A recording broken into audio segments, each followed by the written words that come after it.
তো এপিসোডের শুরুতেই আমরা দেখতে পারি উরাহারা যে ইচিগোকে একটা গর্তের মধ্যে ফেলে দিছিল।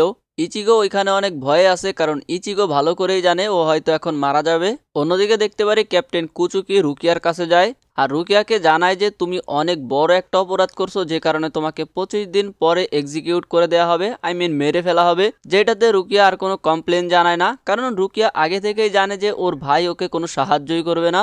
অন্যদিকে দেখতে পারি অরিহিমে আর সাদো নিজেদের পাওয়ার ইউজ করার ট্রাই করতেছে, বাট ওরা এত কিছু করতেছে ওদের পাওয়ারই আনলক হইতেছে না। আর এইসব দেখে ইউরাইচি বিলাইক ভাই আমি কিতার মধ্যে টাকা ঢালতেছি, মানে ইউরাইচি অনেক হোপলেস ফিল করে, কারণ এইভাবে তো এরা দুইজন সোল সোসাইটিতে প্রবেশই করতে পারবে না।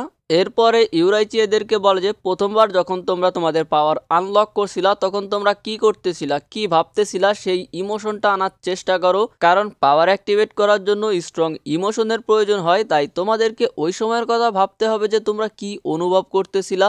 এই কথা শুনে সাদো কারিনের ইনসিডেন্টের কথা মনে করতে শুরু করে, কিন্তু ওর কারিনের ফেস মনে ছিল না, সেই জন্য ও নিজে থেকেই কারিনের ফেস মনে করতে শুরু করে, যে কারিনের লাল ক্যাপ ছিল, লম্বা চুল ছিল, আর যেহেতু সে ইচিগোর বোন তাই দেখতে কিছুটা এরকম হবে।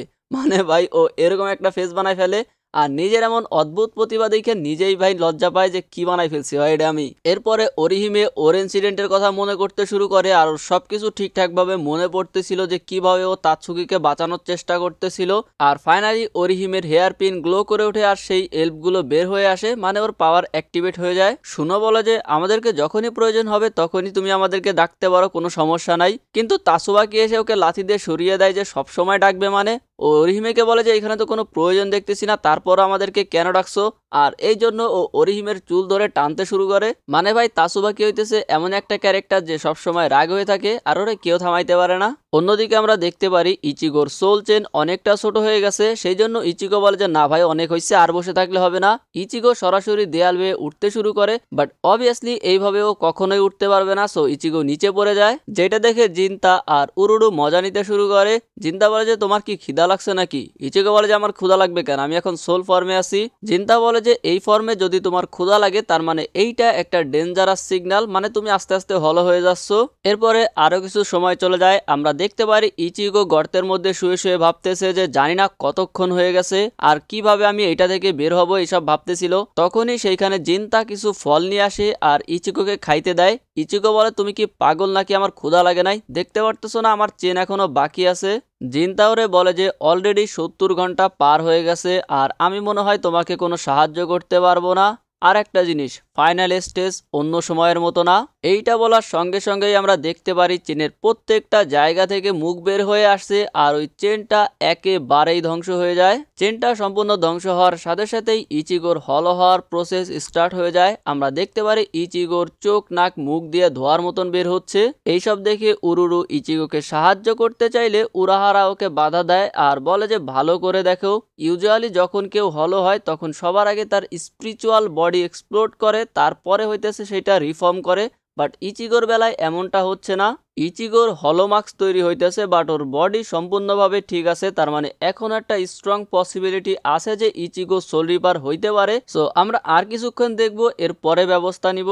অন্যদিকে দেখতে পারি ইচিগোর অনেক পেইন ফিল হইতেছিল আর হঠাৎ করে কেউ একজন বলে ওঠে ইচিগো তুমি কি আমাকে শুনতে পাচ্ছ? আর আমরা ইচিগোকে একটা অন্য ডাইমেনশনে দেখতে পারি।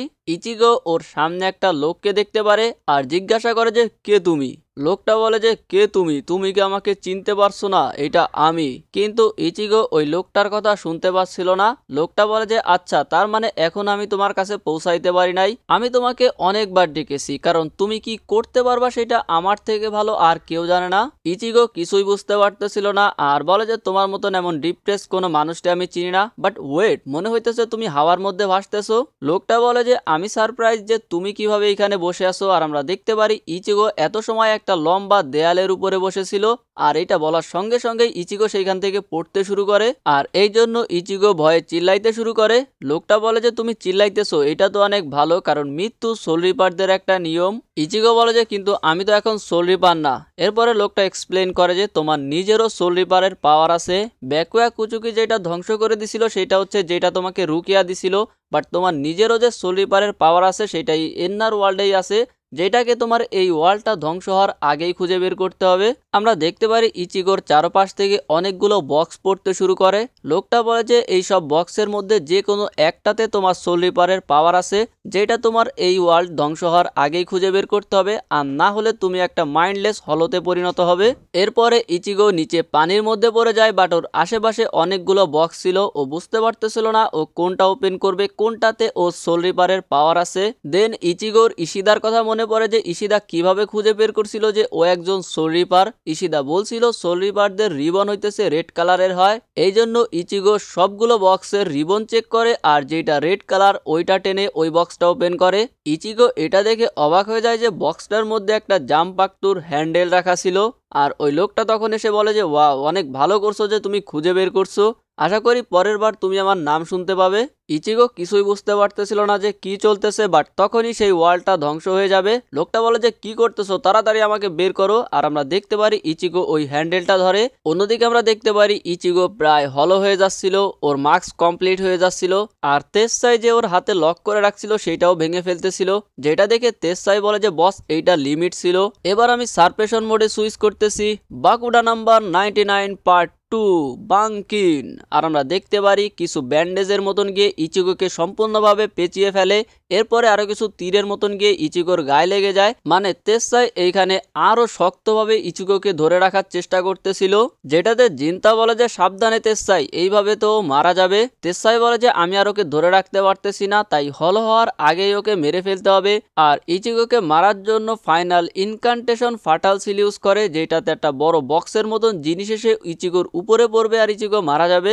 বক্সটা একদম ইচিগোর কাছে পৌঁছায় যায়, ঠিক তখনই ওইখানে বিশাল একটা এনার্জি ব্লাস্ট হয়, আর আমরা দেখতে পারি কিছু একটা গর্ত থেকে বের হয়ে আসে।